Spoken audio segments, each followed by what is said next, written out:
Want to keep God's Word with you wherever you go? The King James Bible Study KJV app by Salem Media makes it easy to read, study, share, and pray daily with the timeless KJV translation.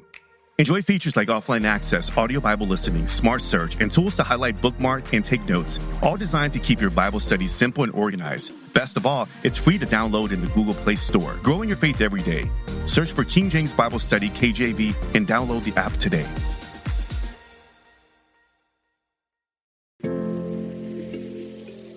Life Audio. The Bible Study Podcast, episode 952. Today, the Bible Study Podcast continues the study of the Gospel of Luke as we wrap up chapter 18.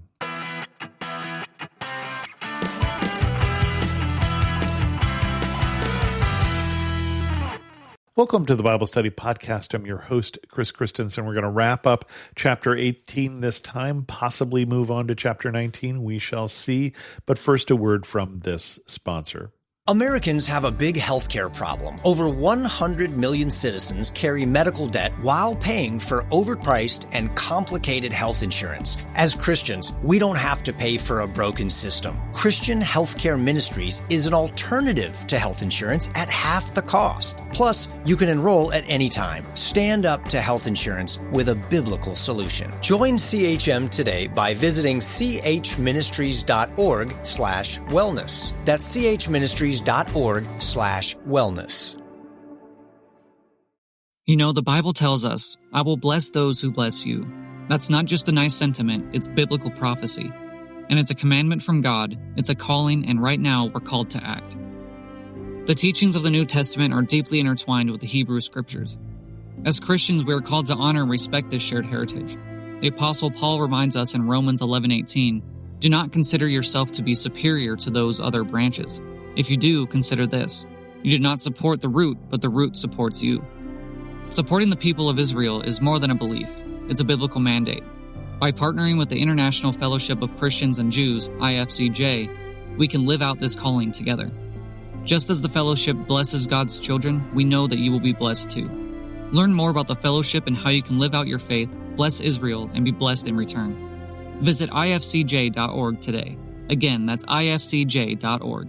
Be the blessing, live the word, answer the call.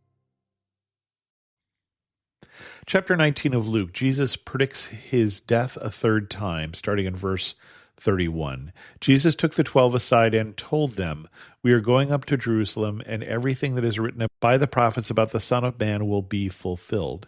He will be delivered over to the Gentiles. They will mock him, insult him, and spit on him. They will flog him and kill him. On the third day he will rise again. The disciples did not understand any of this. Its meaning was hidden from them, and they did not know what he was talking about. Now, it seems fairly obvious to us, obviously looking backwards, that when he's talking about the Son of Man, he's first of all talking about himself, and he's used that phrase before. But it's said that the meaning was hidden from them. They didn't understand. And this is, again, the third time he said, I'm going to Jerusalem and I'm going to die. I'm going to be turned over to the Gentiles, going to be mocked, insulted, spit on, flogged, and killed. So it seems fairly obvious it wasn't to them at the time. It was very different from what they expected, is part of the reason I think that it's difficult for them to understand. Continues on, a blind beggar receives his sight. As Jesus approached Jericho, a blind man was sitting by the roadside begging. When he heard the crowd going by, he asked what was happening. They told him, Jesus of Nazareth is passing by. He called out, Jesus, Son of David, have mercy on me.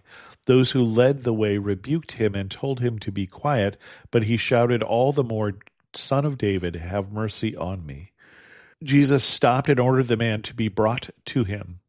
When he came near, Jesus asked him, what do you want me to do for you? Lord, I want to see, he replied. Jesus said to him, receive your sight. Your faith has healed you. Immediately he received his sight and followed Jesus, praising God. When all the people saw it, they also praised God. So this blind man is just doing what he does. He's in the roadside begging because whatever job he used to have, if he had his sight before, he can't do anymore, or maybe he's been blind all his life. It doesn't say, but he's begging, and something changes. He hears that Jesus is passing by. And Jesus is well known at this time. He has probably been ministering for about 2 years. He is getting close to Good Friday at this point. He is heading to Jerusalem, as he just told the disciples. And while the blind man doesn't know it, that this might be his last opportunity, he acts as if he knew it. He acts as if this is the only opportunity, and so he shouts. He does what he can to get the attention of Jesus, even though people are shushing him. Don't bother Jesus. Which is interesting because Jesus has healed blind people already. Why are they telling him to be quiet? Because it's interrupting something Jesus has said, or he's just not that important to them, or it doesn't say why. But he is not discouraged. I think of the passage we had, 2 weeks ago, with the woman who is going to the unjust judge and won't let up. This blind man has that kind of resilience. It doesn't matter who tells me to be quiet. Jesus is here, and I'm going to get his attention. So they bring him to Jesus. What do you want? Which seems like an obvious question, but it gives the man a chance to see, Lord, I want to see.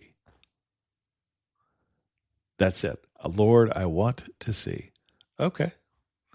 Receive your sight. And the man receives his sight. And what does he do? Well, what should you do? He follows Jesus. He follows Jesus, praising God. And now everybody's on board. Now everybody is praising God for this miracle. Even probably those people who were shushing this man and telling him to be quiet and go away. He didn't. He shouldn't. And because he doesn't, he is healed. Moving on to chapter 19, we're actually going to leave chapter 18 today and talk about Zacchaeus the tax collector. Jesus entered Jericho and was passing through. A man was there by the name of Zacchaeus. He was the chief tax collector and was wealthy. He wanted to see who Jesus was, but because he was short, he could not see over the crowd. So he ran ahead and climbed a sycamore tree to see him, since Jesus was coming that way. When Jesus reached the spot, he looked up and said to him, Zacchaeus, come down immediately. I must stay at your house today. So he came down at once and welcomed him gladly. All the people saw this and began to mutter, he is gone to be the guest of a sinner. But Zacchaeus stood up and said to the Lord, Look, Lord, here and now I give half of my possessions to the poor, and if I have cheated anybody out of anything, I will pay back 4 times the amount. Jesus said to him, Today salvation has come to this house, because this man too is a son of Abraham. For the Son of Man came to seek and to save the lost. So this is a great Sunday school story. I remember hearing about Zacchaeus when I was in Sunday school as a kid. This short guy who climbs a tree and Jesus sees him. There is more to the story than we get in the Sunday school version. So he's a chief tax collector and is wealthy. So remember again that a chief tax collector is a tax farmer for Rome. He has bought the ability to tax the people.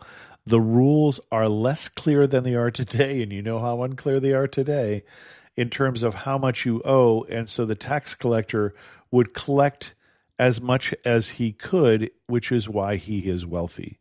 Some of what he collects he sends to Rome, and some he gets to keep. That's what a tax collector's position is.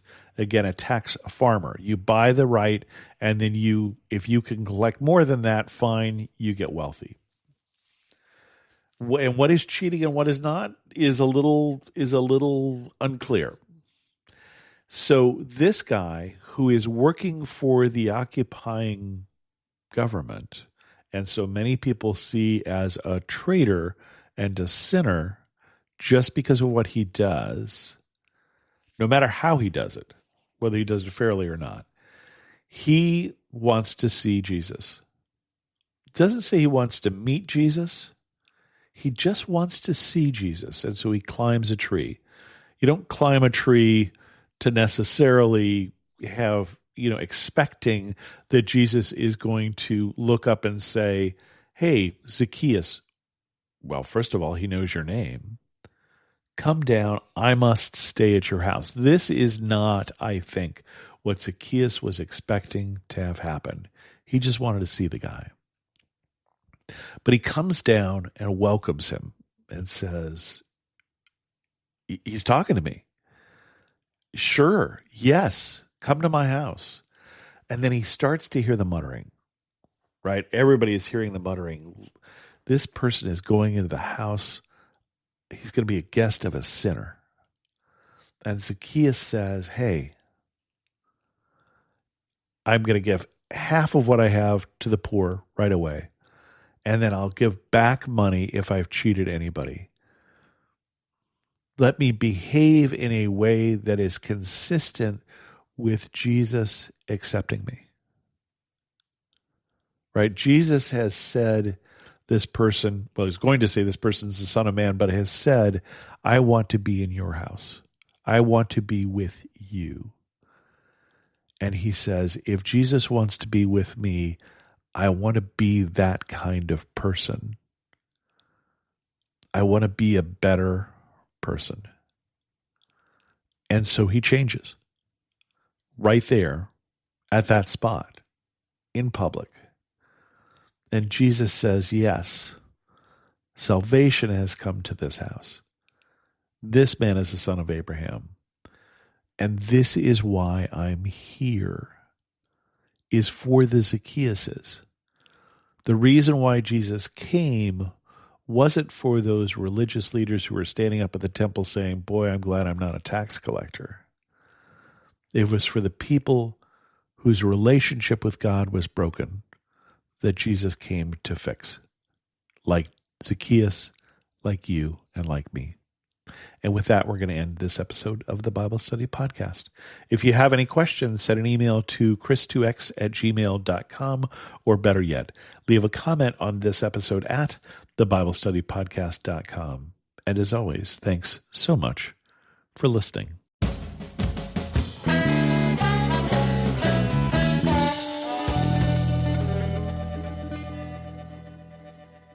I want to take just a second to thank the team at Life Audio for their partnership with us on this podcast. If you go to lifeaudio.com, you'll find dozens of other faith-centered podcasts in their network. They've got shows about prayer, Bible study, parenting, and more. What do you do when the world around you is falling apart? It's amazing to me how many people are breathing air. They're going about their business and doing the things you're supposed to do. But if you really ask them, they know that on the inside, they are spiritually and emotionally and relationally dead. If we're not careful, all of us can experience that death. When what we need to do, even as the world around us is falling apart, we need to learn how to march when it would be easier to stay where we are and die. Join me each week on the March or Die Show as we discuss that and so much more. The Historical Jesus Podcast is the sweeping saga of the life and times of Galilean Jesus of Nazareth, as well as the faith, religion, and church founded to honor and disseminate his acts and teachings. Join me, Mark Vinette, on this fascinating journey through time, exploring the many great works of Christian theology, literature, architecture, music, and art inspired by the words and deeds of Jesus Christ.